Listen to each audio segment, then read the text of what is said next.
어느 수도원에 새로 수도생이 부임을 해왔기 때문에 저녁 예배 설교를 부탁을 했습니다.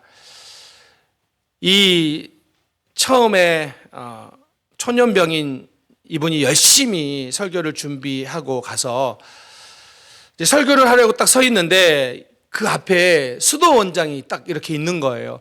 수도원장을 본 순간 이 초년병은 마음이 갑자기 굳어지기 시작합니다.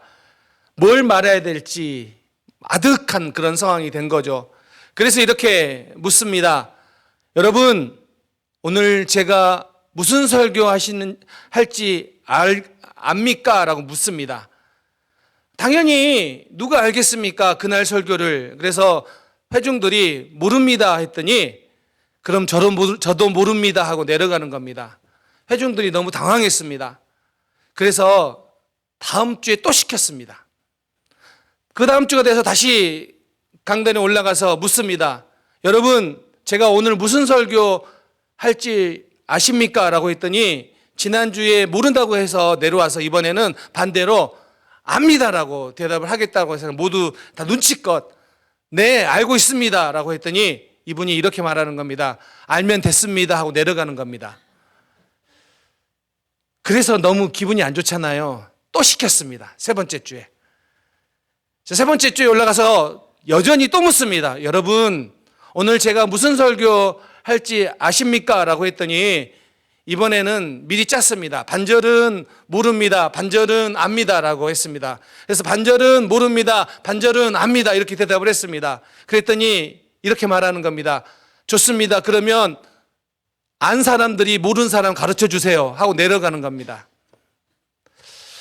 수도원장이 이 이야기를 듣고 처음에는 조금 이상하고 기분도 안 좋고 그랬지만 이건 명언이다. 아는 사람이 모르는 사람에게 가르쳐 주어라.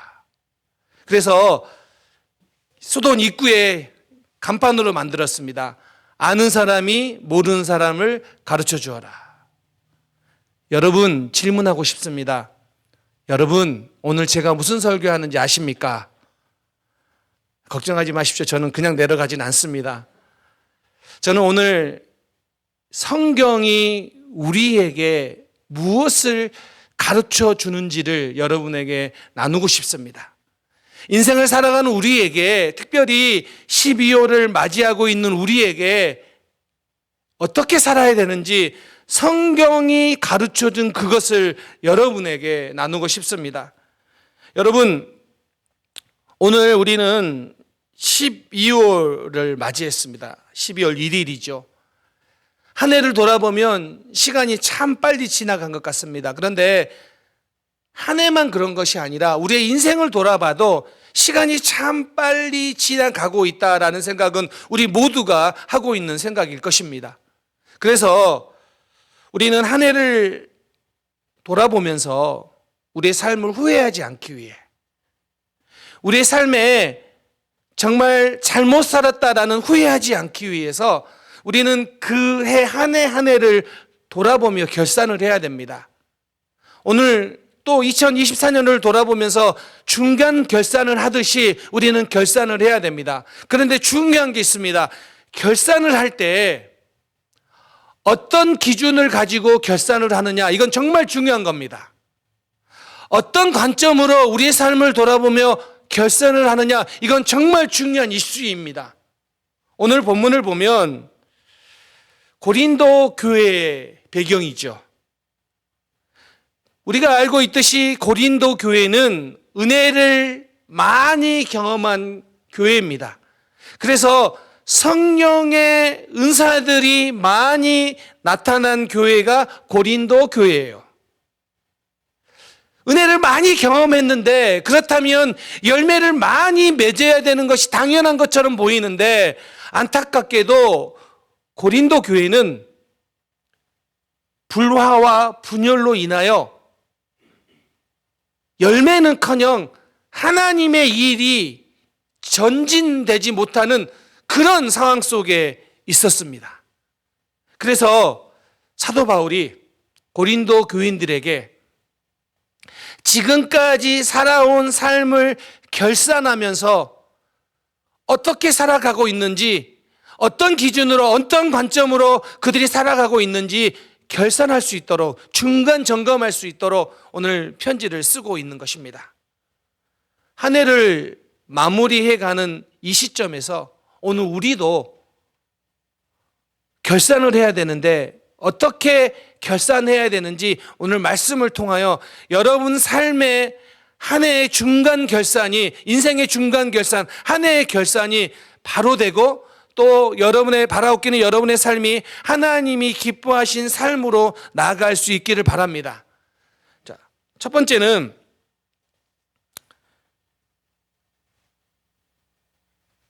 첫 번째 우리가 결산해야 될 것은 사람이 판단하는 결산은 바람직하지 못한다는 것입니다. 우리 3절 말씀, 자, 너희에게나 다른 사람에게나 판단받는 것이 내게는 매우 작은 일이라, 이렇게 이야기합니다. 사도 바울이 다른 사람이 나를 판단하는 거 그거 작은 일이라고 말을 합니다. 이게 엘라키스톤이라는 단어인데 그냥 작은 일 혹은 더 작은 일, 이게 아니라 최상급이에요.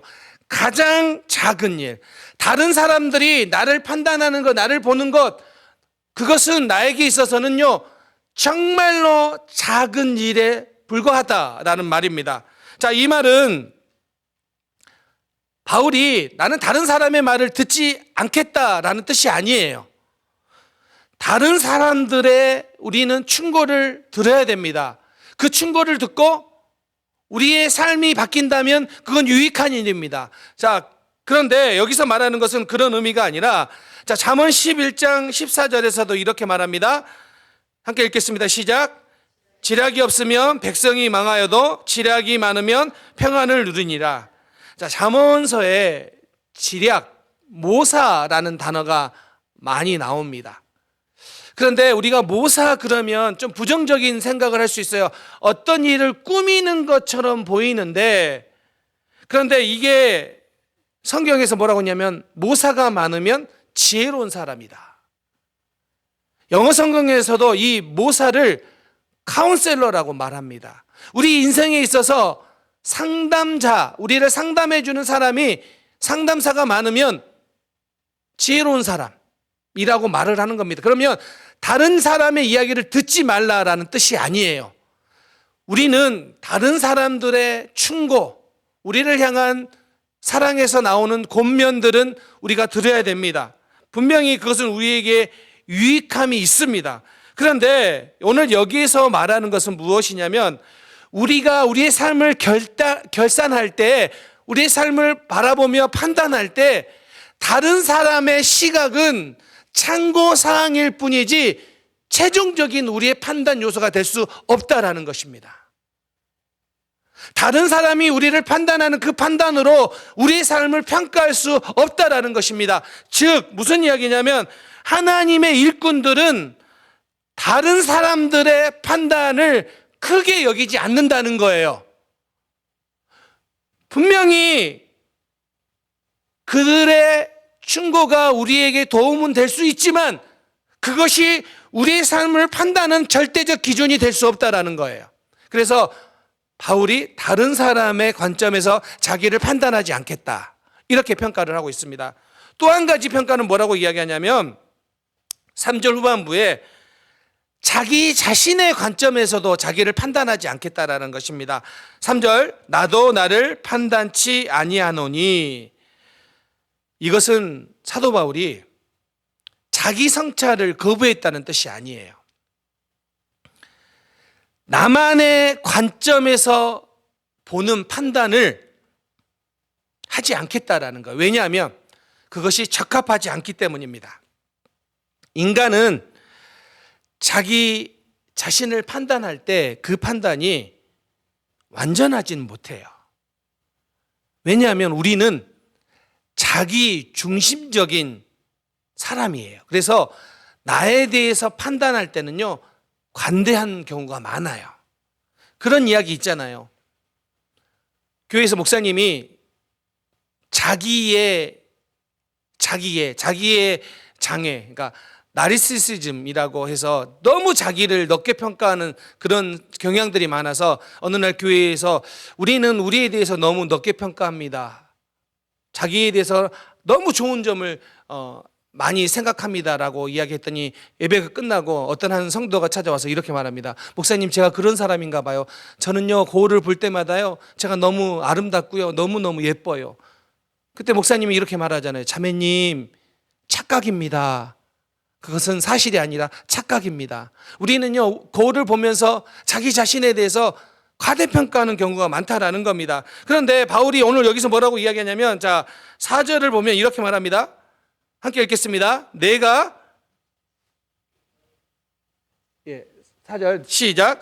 내가 자체가 아무것도 깨닫지 못하나 그러나 이를 많이 얻지 못하노라. 바울이 이렇게 말하는 거예요. 자신의 허물을 발견할 수 없을 정도로 자기는 진실되고 충성되게 살았어요. 그런데 비록 정말 충성되게 살았다 할지라도 거기에서 내가 의롭다함을 얻을 만한 근거가 없다라는 거예요. 그러니까 다른 사람, 내가 아무리 충성되게 성실하게 살아왔다 할지라도,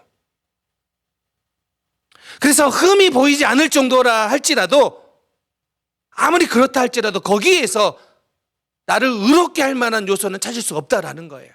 그래서 자기 중심으로 결산하는 것은 바람직하지 않다라고 말하는 겁니다. 자, 그렇다면 우리가 우리의 삶을 어떻게 결산해야 됩니까? 어떻게 판단해야 됩니까? 그것은 이렇게 오늘 본문은 이야기합니다. 주님의 관점을 가지고 내 인생을 결산해야 됩니다. 4절 말씀 마지막에 보면 내가 자체가 아무것도 깨닫지 못하니 이로 말미암아 의롭다함을 얻지 못하노라. 다만 나를 심판하실 이는 주시니라.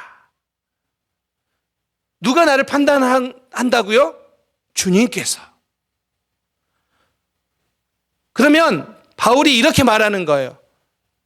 내 인생을 돌아보면서, 우리의 인생을 돌아보면서 결산해야 되는데, 그 결산해야 될 기준, 그 관점은 우리가 아니고 남도 아니고 오직 주님이어야 된다는 거예요. 주님께서 여러분의 삶을 보시고 뭐라고 판단하실지 거기에 우리의 초점을 기울여야 된다는 것입니다. 이것이 올바른 결산이기 때문입니다.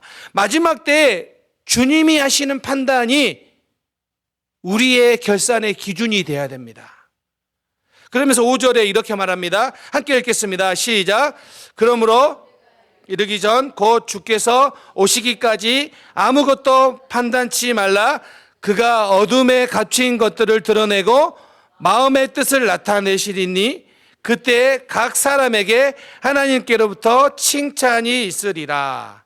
자, 마지막 판단 때가 오기 전까지 너무 빨리 다른 사람의 판단으로 평가로 혹은 나의 판단으로 평가로 삶을 결산하지 말라라는 거예요. 주님이 오시면 그때 친히 판단하시는데, 그때 주님이 판단하실 때에는요, 겉으로 드러나는 것뿐만 아니라 숨겨진 동기까지 주님이 판단하시겠다는 거예요. 우리 주님이 다시 오실 그때 여러분들을 판단하실 때인데, 그것은 그때는 여러분의 겉으로 드러난 행동 하나하나 그것만이 아니라 우리가 삶을 살아간 동기, 왜 그렇게 살았는지 우리의 마음까지도 주님께서 판단하시겠다라는 것입니다. 그런데 여러분, 그렇게 판단하실 목적은요, 처벌에 있는 것이 아니라 칭찬에 있는 거예요. 사람들은 내 마음 동기까지 판단하면서 나를 벌 주실까봐, 처벌하실까봐 걱정하는데, 우리 주님은 칭찬하시기 위해 여러분의 마음까지도 판단하시겠다라는 것입니다. 자, 베드로 전서 1장 7절 말씀 함께 했습니다. 시작. 너희 믿음의 확실함은 불로 연단하여도 없어질 금보다 더 귀하여 예수 그리스도께서 나타나실 때 칭찬과 영광과 존귀를 얻게 할 것이니라. 여러분, 주님께서 다시 오실 때, 그리고 여러분 판단하실 때 주님이 우리에게 세 가지를 기대하라는 거예요. 칭찬과 영광과 존귀입니다. 우리 사랑하는 성도님들, 자, 그러면 이렇게 우리 주님께 칭찬받기 위해서 우리가 어떻게 살아야 됩니까? 주님이 우리의 어떤 모습을 보고 우리를 칭찬하실까요? 오늘 4장 2절에 나와 있는 말씀입니다. 그리고 맡은 자들에게 구할 것은 충성이니라. 주님께서 우리에게 뭘 구하신다고요? 오늘 본문에서 뭐라고 이야기합니까? 충성을 구하신다고요. 이게 헬라어로 피스토스라는 단어인데 영어로도 faithfulness라고 이야기되어 있어요. 이게 뭐라고 이야기하냐면 충성으로도 번역할 수 있지만 이 피스토스는 신실함으로도 번역할 수 있는 단어입니다. 그러면 여러분, 주님께서 올 한 해를 결산하면서 저와 여러분들에게 보시는 관점은 뭐예요? 한 해 동안 얼마큼 충성했느냐, 한 해 동안 얼마큼 신실하게 살아갔느냐, 그걸 보시겠다라는 겁니다. 로버트슨이라는 성경학자가 이렇게 말을 했습니다. 이 피스토스는 공개적으로 인정받을 수 있는 성실함이다. 우리가 신실하게 살아간다, 충성되게 살아간다, 이것은 나 혼자서 생각하는 그 정도가 아니라 공개적으로 인정받는 모습이라는 뜻이에요. 자, 그런데 우리가 어떤 것에 충성해야 됩니까? 무엇에 충성해야 됩니까? 어떻게 충성해야지 정말 올바른 충성이 될까요? 오늘 성경은 우리에게 그렇게 이야기합니다. 4절 1절 말씀 우리 함께 읽겠습니다. 시작. 사람이 마땅히 우리를 그리스도의 일꾼이요 하나님의 비밀을 맡은 자로 여길지니라. 자, 여기에서 그리스도의 일꾼이라고 우리를 말합니다. 여러분들은 그리스도의 일꾼입니다. 그리고 여러분들에게, 그 일꾼들에게는 하나님의 비밀을 맡겨주셨다라는 거예요. 그러면 여러분, 우리가 무엇에 충성해야 되냐면 이 우리에게 맡겨주신 하나님의 비밀에 충성해야 돼요. 그러면 비밀이 무엇이냐? 넓은 의미로 하나님의 비밀은 하나님의 말씀이에요. 좁은 의미로 이야기하면 하나님의 말씀 중에서도 복음이에요. 자, 그러면 우리가 어떤 일에 충성하며 살았는지를 결산하고 돌아봐야 됩니까? 한 해 동안 여러분 삶 속에 하나님의 말씀을 지키기 위해서 얼마만큼 faithfulness, 피스토스, 신실하게 살았습니까? 한 해 동안 여러분들이 복음, 예수 그리스도께서 우리의 죄와 허물을 위하여 십자가에 죽으시고 부활하셨다라는 그 사실을 믿고 그 사실을 증거하는 그 증거자의 삶으로 한 해 동안 어떻게, 얼마만큼 충성되게 살았습니까? 얼마만큼 그 일들을 지키며 살았습니까? 이걸 우리에게 오늘 묻는 거예요. 사실 우리가 하나님의 말씀을 배우는 거 정말 중요한 거죠. 그리고 우리가 그 말씀에 응답하며 살아가는 거 너무 중요한 겁니다. 한 해 동안 여러분들 얼마만큼 하나님의 말씀을 지키기 위하여, 여러분 한 해 동안 예수 그리스도가 나의 구원자이심을 많이 선포하고 그 일로 인하여 여러분의 삶에 힘들고 어려운 것들이 극복이 되며, 아니 그 힘들고 어려운 상황 속에서도 그 예수 그리스도의 복음 때문에 일어설 수 있으며 새로운 힘을 얻었으며, 그 예수 그리스도의 복음, 십자가의 그 은혜 때문에 내가 오늘 힘들지만, 내 삶에 지치고 낙심될 만한 일들이 있지만 다시 일어서는 그 능력을 얼마만큼 힘입었습니까? 그걸 오늘 묻고 있는 거예요. 여러분, 지난 1년 동안 얼마만큼의 이러한 일이 일어났습니까? 이런 일들이 여러분의 삶 속에 계속해서 일어나기를 주님의 이름으로 축원합니다. 이것이 바로 하나님의 일꾼들에게 일어나는 일이에요. 저는 우리 성도님들뿐만 아니라 우리 교회가 하나님의 말씀을 나누고 그 말씀대로 살아가려고 애쓰고 수고하는 것을 기뻐하는 목사이고 우리 교회가 되기를 원합니다. 또한 그렇게 하나님의 말씀대로 살아가려고 할 때마다 하나님께서 여러분에게 힘 주시고 은혜 주시고 능력 주실 줄 믿습니다. 그래서 여러분, 이게 하나님의 비밀을 맡은 자에게 하나님께서 주신 은혜가 있다라는 것입니다. 제가 오래전에 사역할 때 한 어르신이 생각이 납니다. 오늘 말씀을 묵상해서 그분이 생각이 났는데, 그분은 88세에 교회에 오신 분이세요. 교회에 오실 때에는 이미 너무 나이가 들으셔서 정말로 힘이 없어 보이는 그런 그냥 노인이셨어요. 그런데 그분이 교회에 와서 1년쯤 교회를 다니시다가 어느 날 병으로 병원에 입원을 하셨어요. 근데 병원에서는 그렇게 말했습니다. 죽음을 준비하셔야 될 것 같습니다. 몇 달 남지 않았습니다. 이렇게 말을 한 겁니다. 그래서 매주 그분을 이렇게 신방을 가서 예배를 드리고 같이 이야기를 나누고 했는데, 어느 날 그분이 저를 붙잡는 거예요. 그리고는 이렇게 말하는 겁니다. 목사님, 참 인생을 살아가다 보니까 후회된 게 많습니다. 이제 90세가 다 됐잖아요. 이분이 당시에 그 연배 때 정말 열심히 사신 것 같아요. 당시 한국에서 출세하는 지름길이 군인이었어요.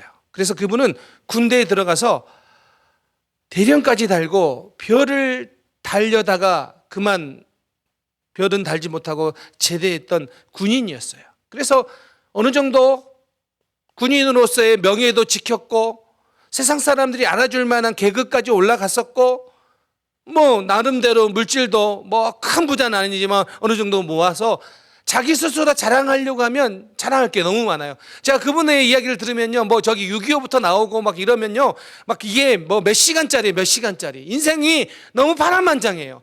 그럼에도 불구하고 마지막까지 자기는 열심히 살았다. 그래서 세상적으로 이야기하면 자랑할 것이 너무 많다라는 그런 분이었어요. 그런데 그분이 죽음을 앞두고 목사에게 이야기하는 거예요.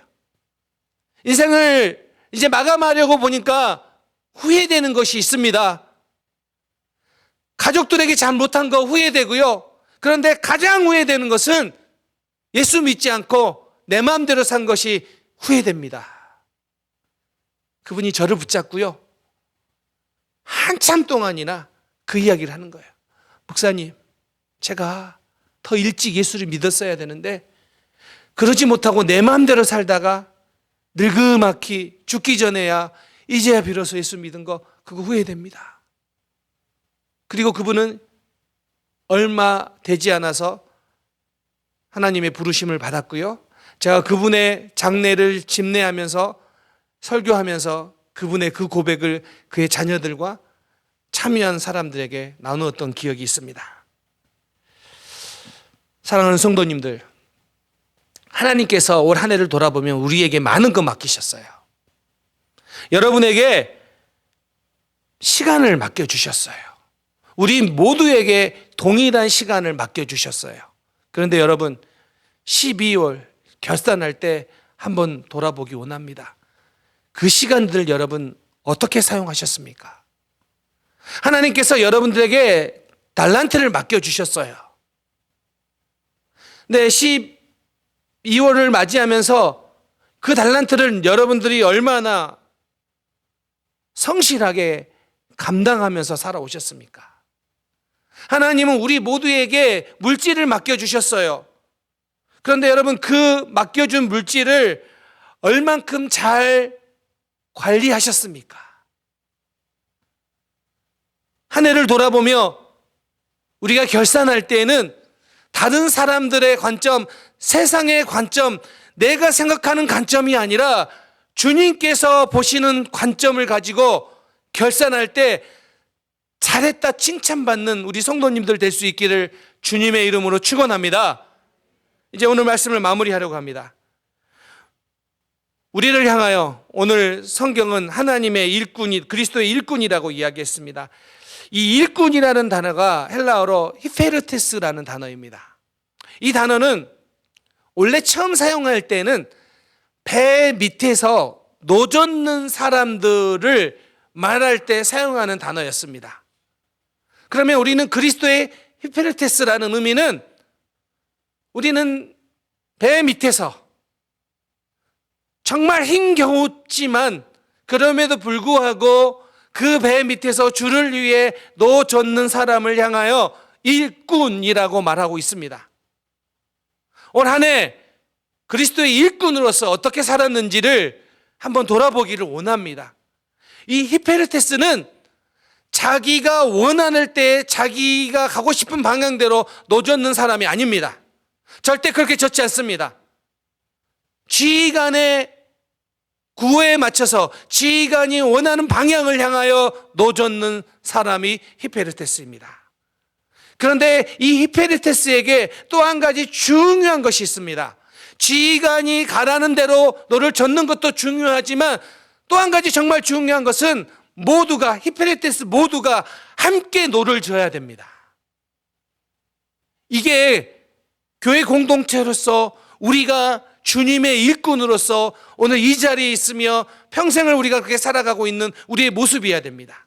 우리는 우리가 원하는 대로가 아니라 주님께서 원하는 방향대로 노를 젓는 히페르테스입니다. 그리고 우리는 나만 열심히 저으면 되지가 아니라 함께 힘을 모아서 주님이 원하는 방향으로 함께 노를 젓는 히페르테스입니다. 이 사실을 여러분 기억하십시오. 그래서 주님께서 마지막 때 여러분들을 보시고 칭찬하실 때 얼마나 많은 달란트를 가지고 있었는지 가지고 칭찬하는 것이 아니라 주님을 위하여 얼마나 피스토스, 신실하게 노를 저으며 달려왔는가를 물으실 것입니다. 그때 주님이 칭찬하실 때 잘했다, 착하고 충성된 종아라는 이 칭찬받는 우리 모든 성도님들 되시기를 주님의 이름으로 축원합니다. 아멘. 기도하겠습니다.